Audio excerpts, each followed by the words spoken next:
Good afternoon and welcome. Can everyone hear me okay? The mic sometimes is ridiculously loud, sometimes not loud enough. Welcome, I'm Elizabeth Joprion. I'm Director of Heritage Resources here at Western Libraries. And I want us to begin, if we may, by acknowledging that we gather today on Coast Salish land. Please join me in expressing our deepest gratitude and respect to our Indigenous neighbors, the Lummi tribe, and the Lummi Nation and the Nooksack tribe for their enduring care, preservation of our shared lands and waterways. Thank you. And thank you all so much for joining us for this presentation of our Heritage Resources Distinguished Speaker Series. It's good to have another one. We try to have one every quarter. This is our spring presentation. For those of you who aren't familiar with Heritage Resources, we're a mighty and wonderful staff now of 9 individuals. We provide stewardship over the library's archives, manuscript, and rare book collections. Our mission is kind of threefold. One is to support research in our collections and scholarship. The second is to provide teaching and learning opportunities. And the third is public programming, such as the event that we're hosting today. So thank you again for being here.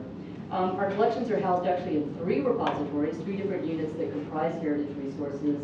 Special collections, where we're located today.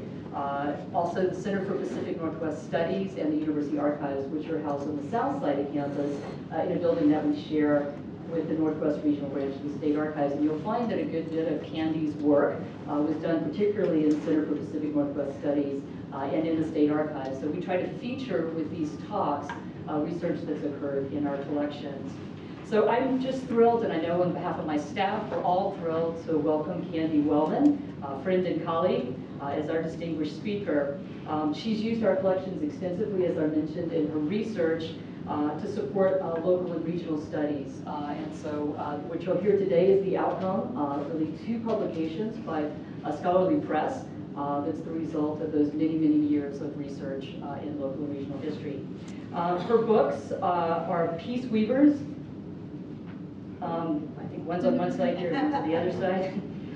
Uniting the Salish Coast Through Cross-Cultural Marriages, which was published by Washington State University Press in 2017. The book looks at the lives and accomplishments of 4 Indigenous women who married early-Whatcom County settlers. It won the Willa, is it Willa, or do you do the acronym? Willa Award for Scholarly Nonfiction in 2018. A companion book, Interwoven Lives, Indigenous Mothers of Salish Coast Communities, which includes 4 additional biographies, which was recently published just in March of 2019. Candace Wellman holds degrees in sociology from Washington State University and in history and secondary education from Western Washington University, so an alum. Born and raised in Eastern Washington, she's a local history consultant who speaks regularly about women's history and regional settlement. She's a mother, a grandmother, and she lives in Bellingham with her husband Mike, who's there in the big chair in the corner, and a number of cats, I believe, 2. So without further ado, you say a number, I think you sound like a cat lady. With a wide array of cats. So without further ado, welcome, Candy. It's a pleasure to have you here.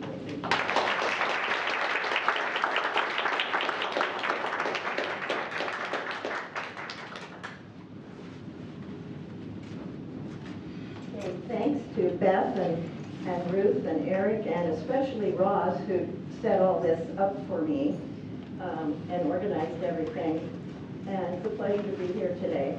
I don't do PowerPoint. I'm old-fashioned, so we won't be taking up the first 15 minutes trying to get it to work. So, a very wise Nooksack elder who has mentored me for the last 20 years said to me, half histories are half truths, and half truths are lies. And that kind of sums up what I've tried to do over the years with my project. I was a volunteer at the State Archives for 15 years, and that's how I got my hands into all those collections. So there's these 2 books. I want to point out that the covers have a point. So. And Peace Weavers, the very first book, it's a painting by our very prominent local marine artist, Steve Mayo. And I chose this, and he very graciously allowed me to use it because it points out that when settlers and the military came here, starting in early 1853. They did not come to a wilderness. They came to an established neighborhood where everything already had a name. It had transportation pathways, and people who had called this home for at least 6,000 years. And so his painting is called Native View, and it flips the way we usually see these kinds of paintings. Usually we're looking at that big ship in the front, and way in the back there's a little canoe, kind of an accessory. And he has flipped this so that we see that a family is going about their day when suddenly appears way out in the distance this sailing ship, and which life will never be quite the same again. The second book, which was published March 1st by WSU Press also, this is the painting of Mount Rainier, which is at Whatcom Museum, done by James Tilton Pickett. And he was the son of Confederate General George Pickett, who was the captain and the commander of Fort Bellingham here. And his mother died a few months after he was born. He grew up to be the first Washingtonian to ever go to a professional art school. And he died at about just before his 32nd birthday down in Portland, and his canvases, when they can be found today, sell for upwards of $50,000. So he's just a wonderful landscapist.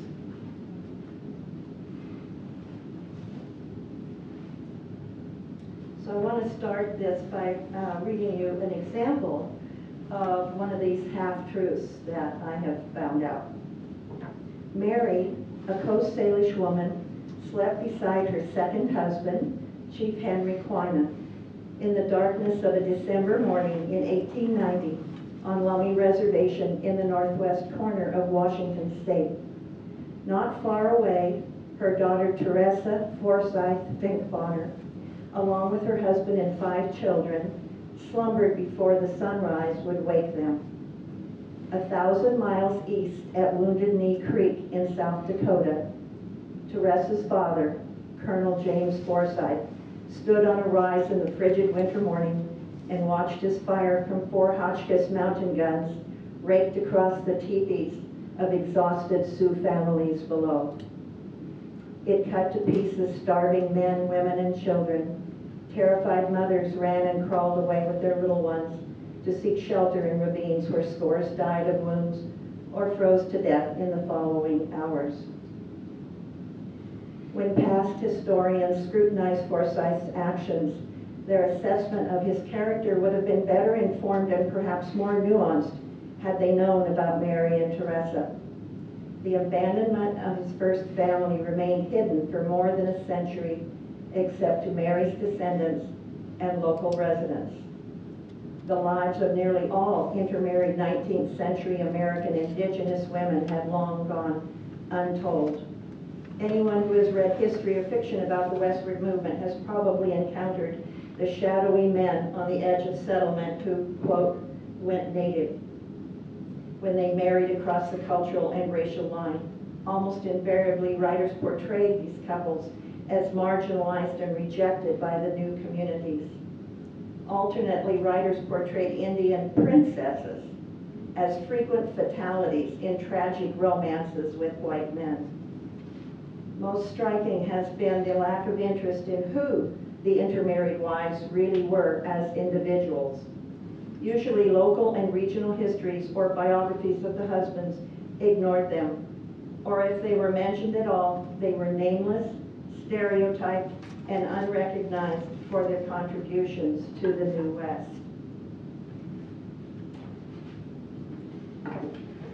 James Forsyth is an interesting guy, and the other part besides his marriage here that never comes out is that for generations his family in Ohio had been very tightly tied to Native tribes and marriages with Native women. Chiefs slept on the living room floor of his uncle's house, and all this has been hidden all this time. So what we have here in Whatcom County, which in the 1850s is what is today 3 counties. So when I say Whatcom County in those early years, I'm talking Whatcom, Skagit, and San Juan, which was all one place. I've written 8 biographies of these 19th century Indigenous women who married county officials, military officers, and other settlers, but were, like I said, dismissed, disrespected, and when local history started to be written in the 1920s, they were just left out completely. For the first 2 decades of Whatcom County's legal existence, 80 to 90% of all married couples were cross-cultural. And yet what we hear about are the 5 very nice white ladies who came in the 1850s. And they are nice, but they aren't the only mothers of this community. There were other communities in Washington as well as across the nation, and we don't tend to think of them as founded by cross-cultural families. A partial list is St. Louis, Chicago, Detroit, Green Bay, Eau Claire, San Antonio, Santa Fe, Spokane, Walla Walla, Chewelah, Caldwell, Wenatchee, Sequim, Bellingham, Linden, Ferndale, Skagit County, Lewis County, and Missoula, Montana, and many towns in Oregon. I believe there are many more clusters all across the nation of these Indigenous cross-cultural families who have been left out of the histories. The way I can usually tell that's what I'm looking at is the history will start off with the first white woman in town. That usually tells me there were other women there before her, but we aren't going to talk about them because they're inconvenient. Same thing with the first white baby born in town, is that there were other babies being born there, but we're not going to talk about them. So intermarriage history in North America starts with Columbus and his people and the Spanish colonizers in the Caribbean and then into North America. By 1514, 40% of those Spanish men were all married to Indigenous women. These marriages were forced. Some of them were voluntary, some were good marriages, some were horrible. In the 1700s, Thomas Jefferson and Patrick Henry began to look at this issue of intermarriage and who we were going to be as Americans. And they proposed an idea that if we were to have an American ethnicity, this could be accomplished by intermarriage with the native people. So this didn't really go well.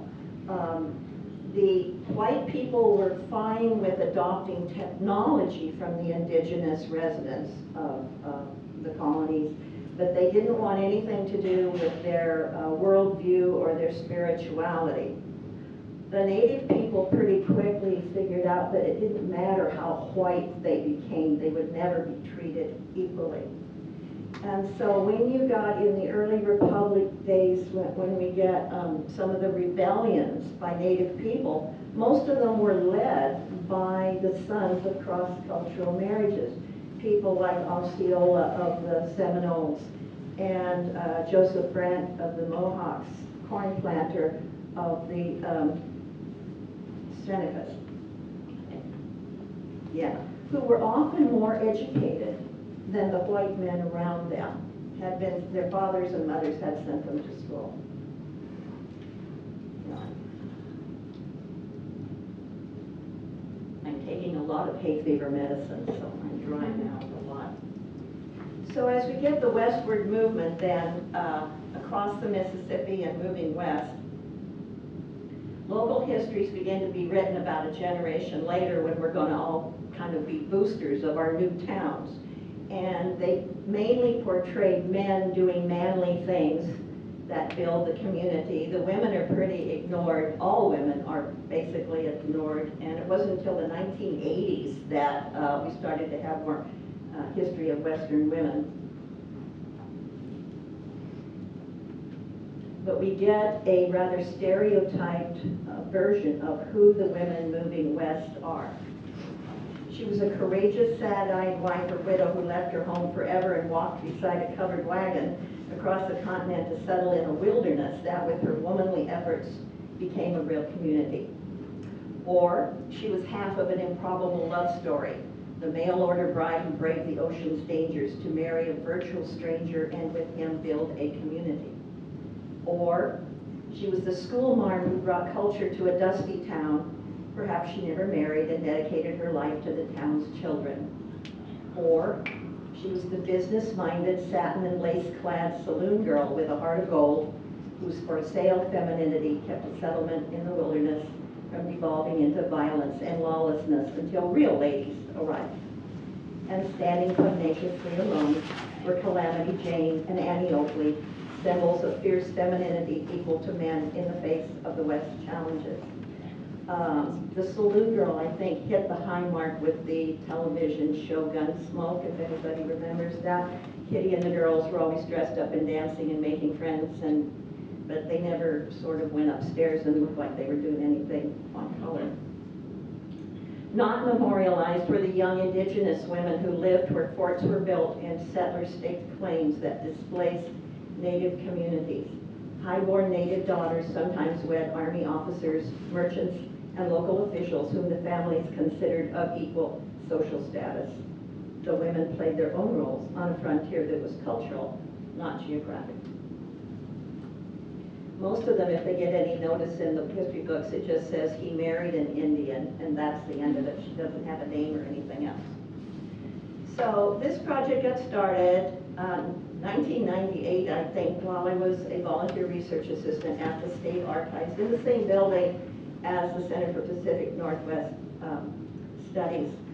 So for the first year or so, they were in between directors of the center.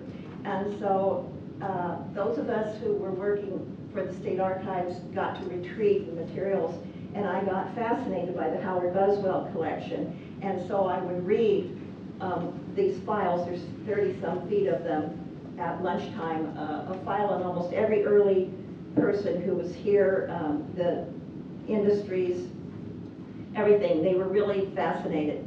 And Howard Buswell was a guy who lived out at Marietta, that's where he was raised, right next to the reservation. And for his whole life he had been friends with people from the reservation. And so he decided, he never married, he just started collecting stuff for like 40 years.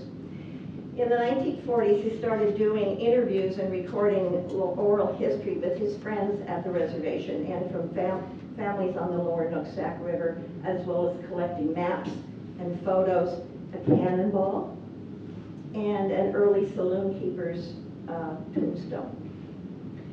Within his notes of who he was talking to and his summaries of things, I found a list of intermarried couples, and it was quite long. And I copied it and kept adding to it, and I looked and I was like, man, this is the sheriff, the superintendent of schools, the county commissioners, the probate judge, all of the officers at the fort, and yet we're not being told about them. Within this collection is a wonderful subgroup of the Bernard McDonough store accounts. And I use those extensively because I can go to what a family is eating and buying, and what are they buying the day before Christmas? Are there Christmas presents there? So it's a wonderful source for anyone wanting to know how people live. At the same time that I'm looking at this, there are Genealogy Society members working on copying the early marriage records, and a couple of them kept, every time they come in, they'd say to me, Candy, why don't we know who these women are in these marriages? They don't have names that we recognize, and nobody's talking about them. We need to find out who they are. Third, then a Washington Times, which is a Washington, D.C. newspaper writer, was referred to me for help on the Pickett story. She was going to do a full-page article on Pickett's Northwest family, his wife and child, Jimmy. What I told her was everything about them that could be found was found in the 1940s and 50s. There is no more new information. And what she said to me was on the phone, please suspend that assumption and look again. And when I did, I found new stuff. And then I was like, well, what else is out there about these other women? But we're assuming there's nothing. After that, then, I had a couple of descendants on different days come in and said almost the same words to me. My great-great-great-grandmother was an Indian. Her name was Mary. Will you help me find my family? And so I started looking through the records for them and finding that I could indeed find out some things about these women's lives. So my original goal with this project was it would be 3 years. I would research and write, and then I would do a talk for the local historical society and maybe write an article for their journal. The goal was to write about how the white women and the Native women lived together in this new settlement and helped each other, which I had already seen material about that. But the further I got, the white ladies got boring and the Native women got more interesting. And so I dropped the white ladies and started working just on biographies. I started with 22 women that I thought I could find material on, and over the first year, started looking. I had a big chart of them and their husbands with basic information, and then I kept paring it down. I ended up going 22 down to 16, down to 12, down to 10, and then finally 8.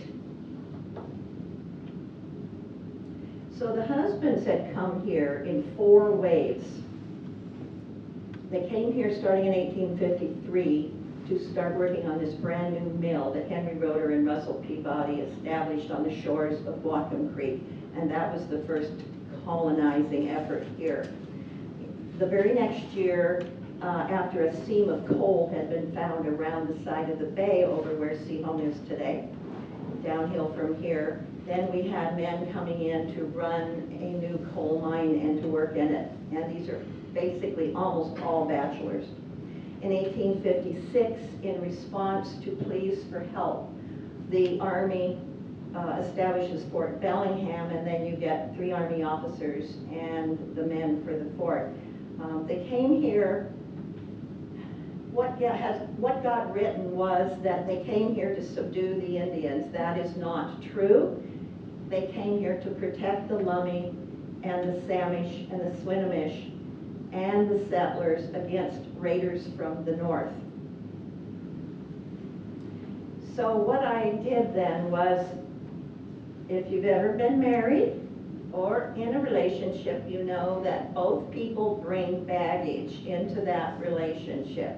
Baggage that often goes back 2, 3, 4 generations, and it forms their attitude towards marriage or relationships, their attitude towards the other gender, and a lot of other things about what they do with their lives.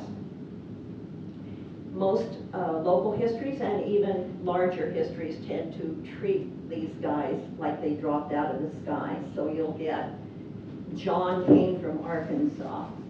Well, what does that mean? What part of Arkansas? What did his parents do? What did he learn while he was there? Who was he as someone from Arkansas? Just telling the location they came from is not enough to really talk about who somebody is. And the other thing that I started looking at was, what is the legacy that these women left behind here around Bellingham Bay? Do we still see the results of their existence as community mothers today? What were their accomplishments? So I first had to take a look at the cultural and racial assumptions that we've been taught and seen in movies, in literature, in both nonfiction and fiction, and on TV. What have we been just inundated with that may not be true? So here are the ones I found, and none of them turned out to be true. That there is nothing to be found out about ordinary 19th century Native women. Number 2, white men abandoned their indigenous families if given the chance. 3, the husband's own family wanted nothing to do with the native wife and kids. 4, only Hudson's Bay Company forts spawned intermarriage clusters. 5, communities began when the first white woman arrived. 6, the intermarried couple was not really married unless there was a church or county paper record. 7, the wife's family had no say or agenda of their own, and women were bought. This is the biggest stereotype that we have, and it is the most untrue. 8, everything that has been published about intermarried men and women is accurate. All those are untrue.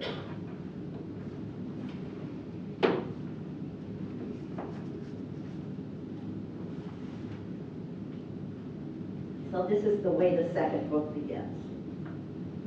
In late summer 2017, controversy over small concrete bridge erupted in Bellingham, Washington, Whatcom County's city of subdued excitement. For weeks, locals argued in person and in print about the bridge's name, although it had not been questioned for 97 years. Articles and photographs headlined the Bellingham Herald's front page. The controversy took residents back to the era of Captain George E. Pickett, later a Confederate general, and his cross-cultural marriage. Events on the other side of the country in Charlottesville, Virginia triggered the local brouhaha. A white supremacy march and counter-protests surrounding the removal of the city's heroic statue of Confederate General Robert E. Lee ended in the death of a young woman. Conversations started across the United States about the appropriateness of keeping statues of Confederate heroes in public parks. In 1920, the Daughters of the American Revolution set Bellingham's informal name of Pickett Bridge into a bronze plaque affixed to the short span over Whatcom Creek.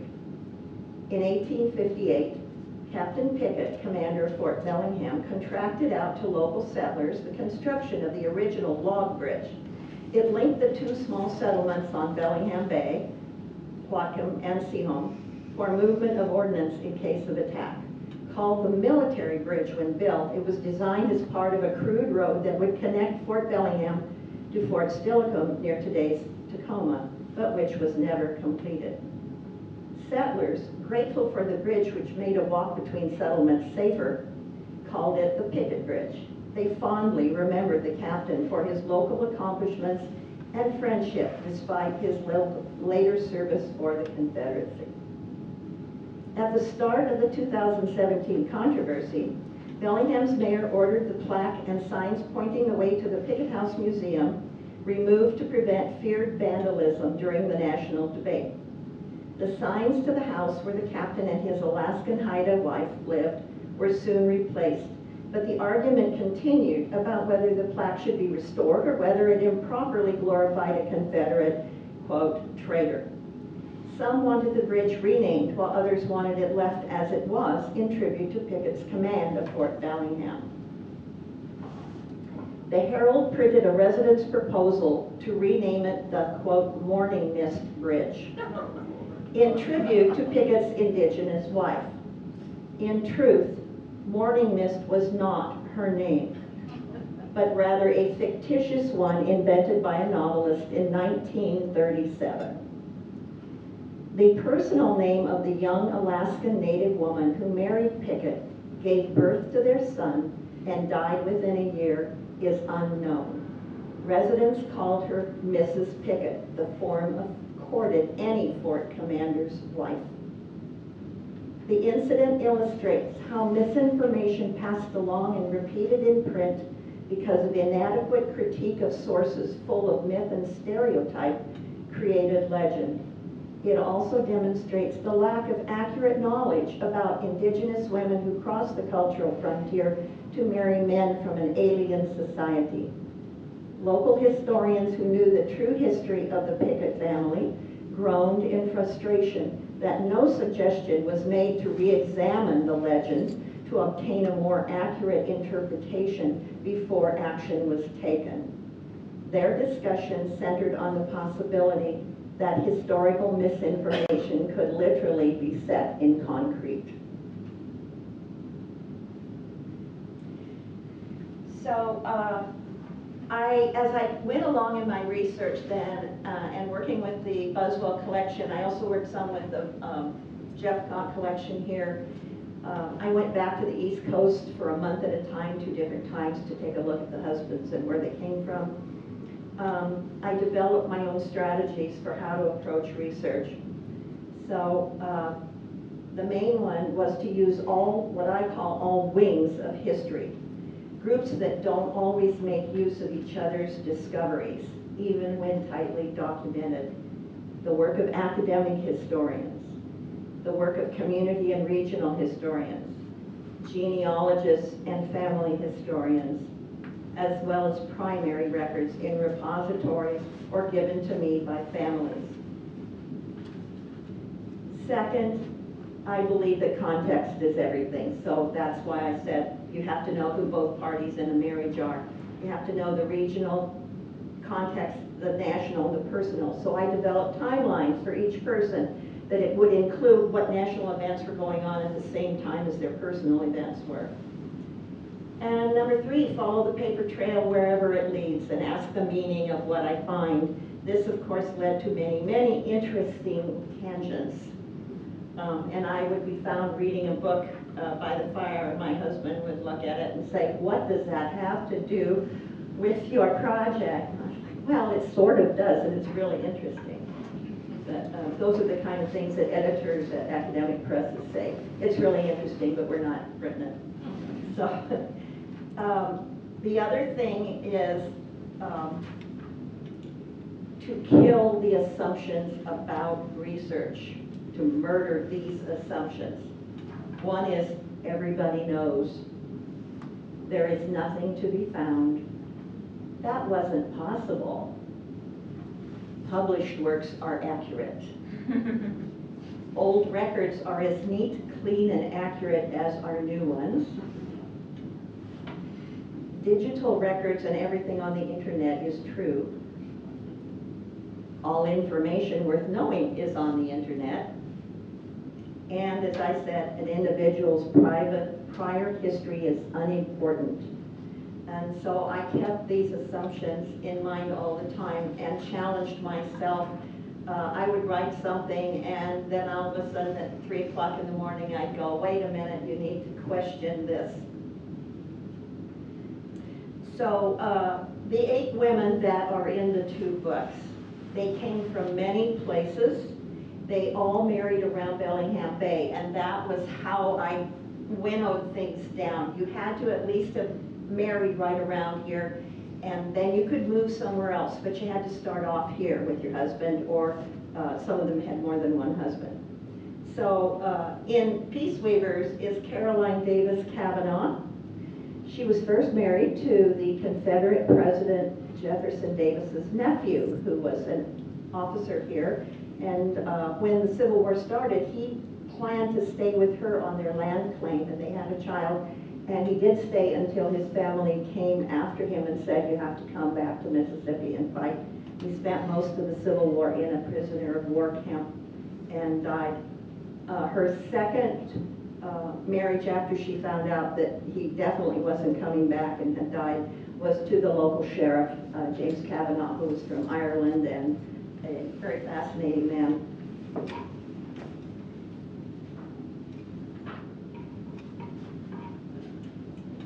So this is how her chapter begins. It's called Caroline, the Widow Who Wasn't. Caroline Kavanaugh, one of Skagit County's founding mothers, walked slowly along the 6 miles of country road between Swinomish Reservation's Catholic Church and her aged cedar cabin on Shea School, now called Marsh Point. Caroline's brown skin was deeply wrinkled, but her eyes still shone. She had spent nearly her entire life on the 3-mile-long peninsula south of Bellingham Bay, her homeland, her Illihi. Shea School held the story of her childhood, most of her married life with 2 men, and 30 years of widowhood. In the distance, she saw a motorcycle roaring toward her, dust clouds billowing.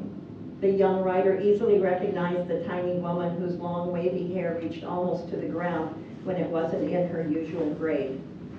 Even in old age, her lifelong pride was still not fully gray. United States Navy sailor Lyman Kavanaugh braked his new machine to a dusty halt and greeted his beloved grandmother. He kidded the famously independent woman, "Grandma, don't you want to ride?" Everyone knew how Caroline would bristle and reject offers of assistance.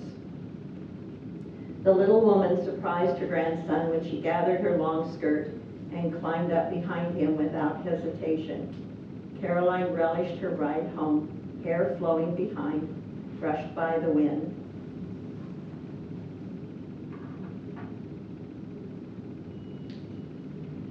And let's see. The second woman I'm going to read about is Nellie Carr Lane. Nellie first married a shipwright from New York City who died.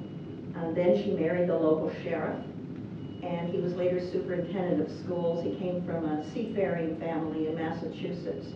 Nellie, in later life, she owned her own business and supplied yarn and socks to the most prestigious department store in Bellingham. And she and her husband were Lummi Island's second settlers. So here's her chapter's called Nellie, an American Family. Jim Carr was dying. With every labored breath, he knew the pneumonia would not be defeated. The fever would not break, the chills would not cease, the coughing would not stop. He was going to die, and his two young stallo wife, Nellie, and their...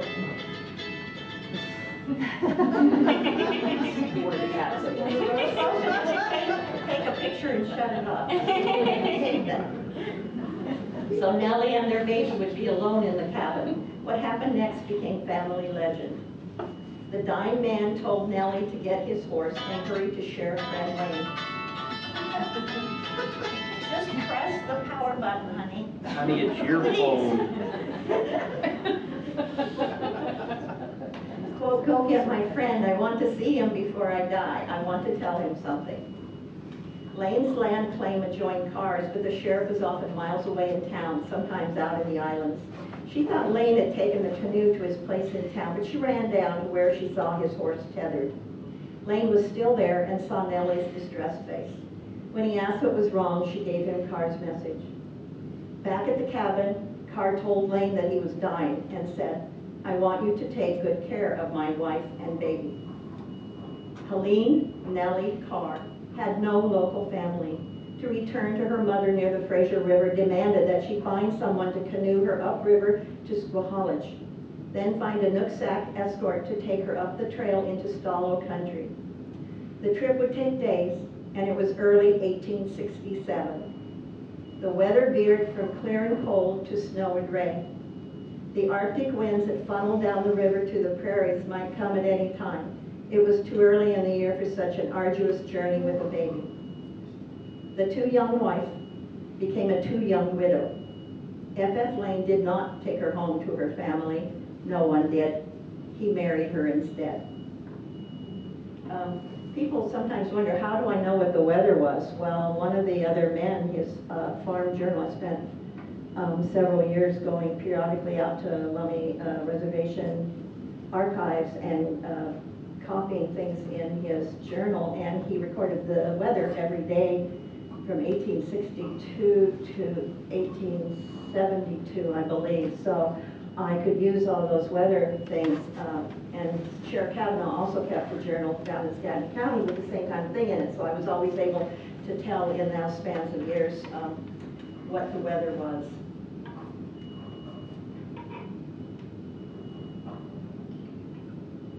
Okay, so the other women in Peace Weavers are Mary Fitzhugh Lear Phillips. She was married first to a man who became the coal mine manager, and then he was a lawyer, from a blue-blooded lawyer from Virginia. He ended up being nominated and confirmed for the Territorial Supreme Court while under indictment for murder. He's a very interesting guy. And he kidnapped his own children, and she left. Her second marriage was to William King Lear, who was an entrepreneur who came here following the army. And he eventually left her and a son and went north and founded Wrangell, Alaska. And her last husband was a horrible abuser, a drunk abuser, limekiln worker over on Orcas Island, and she ended up killing him after being beaten. And she was the first woman ever sent to the Washington Territorial Prison, where she survived alone with two babies in that prison for 2 years and came out, and then the rest of her life is a happy one, so it's okay. The other woman in that book is Clara Tennant Seclamatum. I slaughter that word every time. Her husband was the man from Arkansas. He was kind of a Renaissance guy. He farmed, he was a legislator, he was on the county commission, he was school superintendent, a probate judge, and eventually he returned to the religion of his parents. His father was one of the most famous Methodist missionaries in the United States, and he and Clara together became Methodist missionaries. They built the Methodist church in Linden, they built the one in Ferndale, and they built the church out on Orcas Island also. After John died, she married the Nooksack leader, who's called Linda Jim usually. And she was very wealthy by that time. John had made her the executor of his estate, and they had saved and accumulated quite a bit of money, which she husbanded then for the rest of her life. Okay, so in the second book, this is Jenny Wynn. So her chapter is called Jenny, Defender of the People. From miles away, Jenny and Tom Wynn heard the booms when 200-foot Douglas firs and cedars exploded in flames and crashed to the ground, spewing incandescent embers into the swirling winds. Bits of the 600-year-old patriarchs flew miles ahead of the fire and smoke born in Canada that consumed Whatcom County mile after mile during the summer of 1868. Over 3 terrible days, the fire swept through the small prairies, trees, and brushy bottom along the Nooksack River, embers igniting 8-foot thick stumps, sawdust, and everything in their path. Wild animals, livestock, and people found safety together on the beach ahead of the towering flames. Armed only with shovels and pails, the winds refused to allow the wild inferno to take their farm. They battled the fire day and night, choking and nearly blinded by the thick smoke, slapping at sparks on their hair and clothes. Perhaps the oldest children were safe at Lummi Reservation with their grandmother or with neighbors who fled into town when their farms burned, but Jenny's toddler, Harry, was with her. Years later, when people asked him to describe his Lummi mother, he told their story. When things were at their worst, Jenny saw that she must think of Harry's survival even if she could not save herself. She dug a small pit in the clearing between house and barn and trusted in her people's traditional final defense. Jenny wrapped her frightened, choking little son in wet blankets and placed him down in the pit. If the unthinkable happened, Harry might survive. The winds emerged unhurt, with only the market garden and some fences lost. The epic fire moved on to other farms and the settlements around the bay.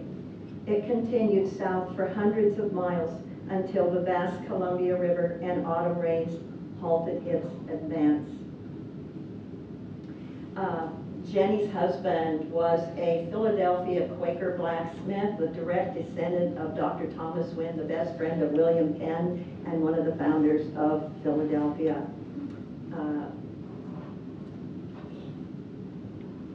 He and Jenny were very interested in education and made sure that the rural children were getting schooled. She developed her own ham business. Her daughter said that when you butchered in those early days the pigs in the fall, you didn't spend much time with fresh pork because it was going to spoil. So most of it was preserved in one way or another. And her mother took the skills that she knew about smoking salmon and she transferred them to ham. And so after a while she was smoking 35 at a time, and they would hang for as long as 2 years. and then be sold. And her daughter said that the family itself never ate ham because every time people heard that some of her mother's hams were coming due, they would buy all of them.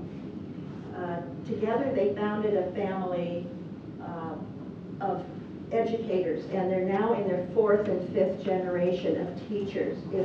Did anybody go to Bellingham High School? No. One descendant was the French teacher at Bellingham High School. One was a math teacher at Ferndale High School, and now there is a scholarship given by the city in her name. And there are educators from that family scattered all over our region.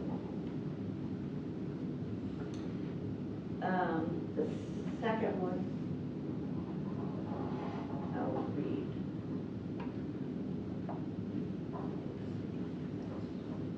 Oh, yeah. Okay.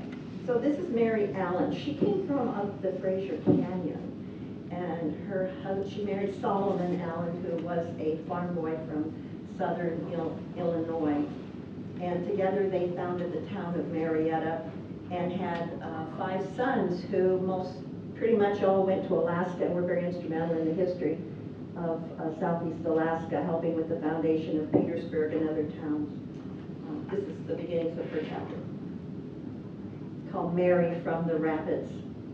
All day long, the sweaty crowd in the imposing new sandstone courthouse grew. They spilled out of the 2nd floor courtroom into the hallway and down the grand staircase. By the time the clerk called the final witness of the day, the lucky standees filled the center aisle and formed 2 great hollow squares around the seated audience. Those outside the courtroom strained to hear. A slender, brown-eyed boy wound his way through the perspiring mass to the witness stand, watched over by his parents, Mary and Solomon Allen. The next day, the Fairhaven Herald would describe the youngest witness as bright and cute. Though only 12 years old, Jimmy Allen was the pivotal witness in a murder case that infuriated the county's white residents and galvanized Lummi Nation. No one had ever seen the Lummi people fill a courtroom in support of one of their own before. Neither had anyone ever seen a Lummi defended by an expensive and eloquent Seattle lawyer like Samuel Piles, very soon to be U.S. Senator Piles. On young Allen's testimony rested the life of George Swilus, the first cousin of his family's friends, Jenny Wynn, Clara Tennant, and Chief Henry Quine. It was March 1892, and most Whatcom County newcomers knew nothing about Jimmy's family history or that of the defendant. But to Lummi Nation and the old settlers, he was the son of Mary Allen from the Fraser Canyon in British Columbia. His father, Solomon Allen, was one of the 1858 Fraser River gold miners who returned with his family and settled at the mouth of the eastern fork of the Nooksack River. 11 years earlier, Jimmy's parents had platted the new village of Marietta across from Lummi Reservation. His mother and father occupied the cultural middle ground of Whatcom County that for 30 years had enabled them to be friends of both Coast Salish and settler communities. The prosecution and the defense might trust the biracial boys' version of events.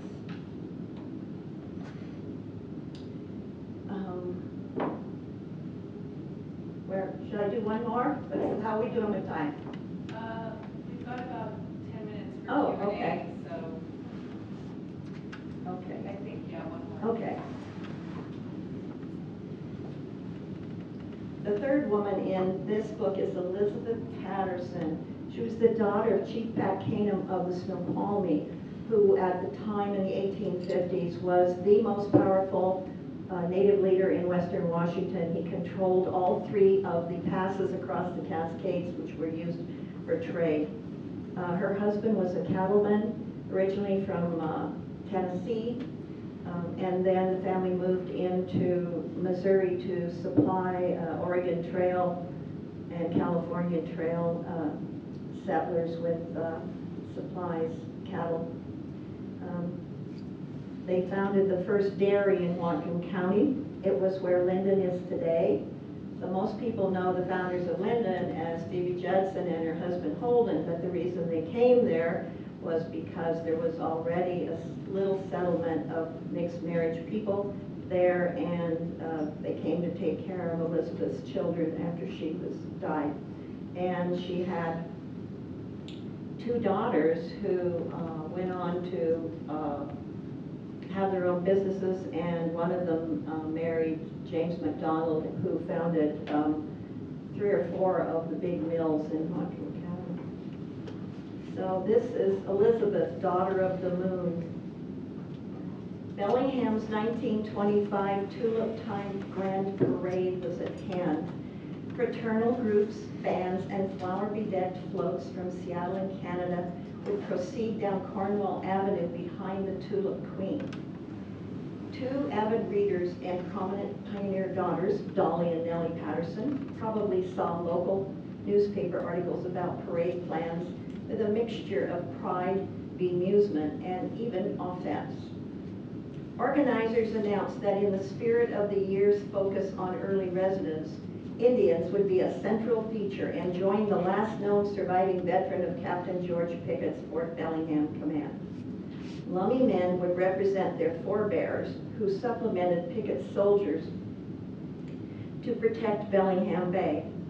Behind a Salish canoe carrying locals representing Henry Roeder and Russell Peabody's arrival on the bay would be the float depicting the 1855 Treaty of Point Elliott. Lummi men portraying Chalitsu, Snoqualmie Chief Pat Canham, and other Coast Salish leaders would reenact the moment they signed away millions of acres to the American government. Swinomish and Lummi men would march with the float and be applauded by thousands. On parade day, another float showcased the Alaskan Haida winner of a Seattle Indian beauty contest, adorned with a Plains Indian headdress. Her float's banner proclaimed her, quote, the real American queen. Symptomatic of the town's ambivalence toward their indigenous neighbors, organizers did not invite any young Nooksack or Lummi women to join her. Neither did anyone invite Dolly and Nellie to join the parade, despite the fact that their late mother, Elizabeth Patterson, was the daughter of treaty signer Chief Pat Canham. By 1925, few people from Bellingham or Linden knew the 2 women were his grandchildren, or that the treaty moment portrayed was a history-changing event in their own family's past. Okay, and did I read the last one, the Pickett one? Yeah, it's good. And shall I read the Pickett one? Yeah, Okay. a little bit of time for Q&A though, if you could. Okay. The Pickett one's short.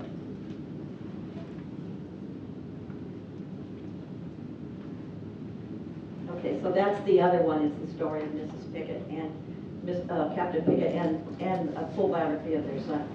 So it's called Mrs. Pickett, the Commander's Wife. 2 handsome young men tentatively shook hands in San Francisco on a spring day in 1885. Both had thick shocks of dark brown hair and even darker eyes, and both were deeply loved by their families. In every other way, they could not have been more different.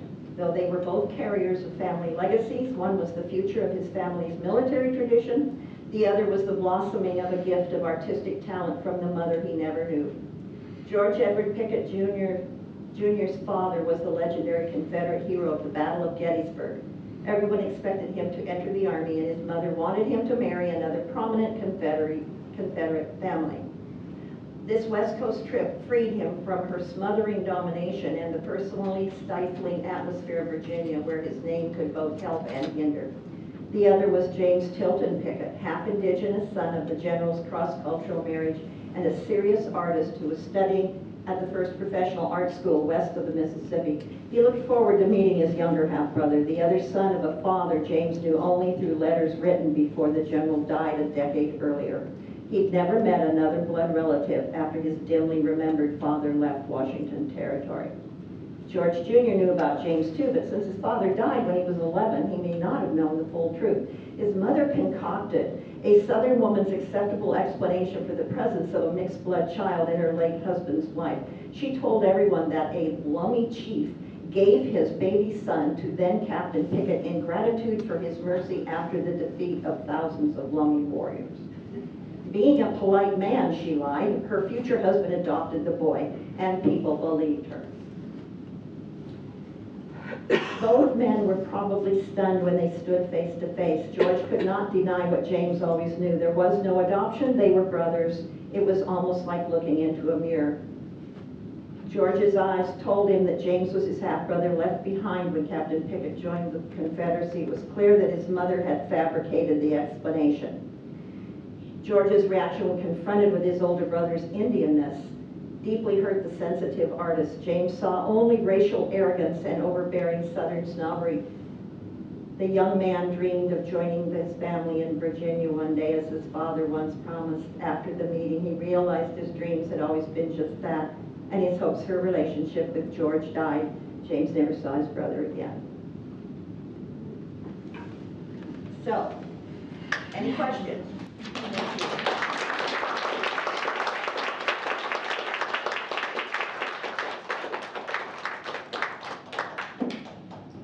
Questions? See if I have to run to the bus, feel free to do so.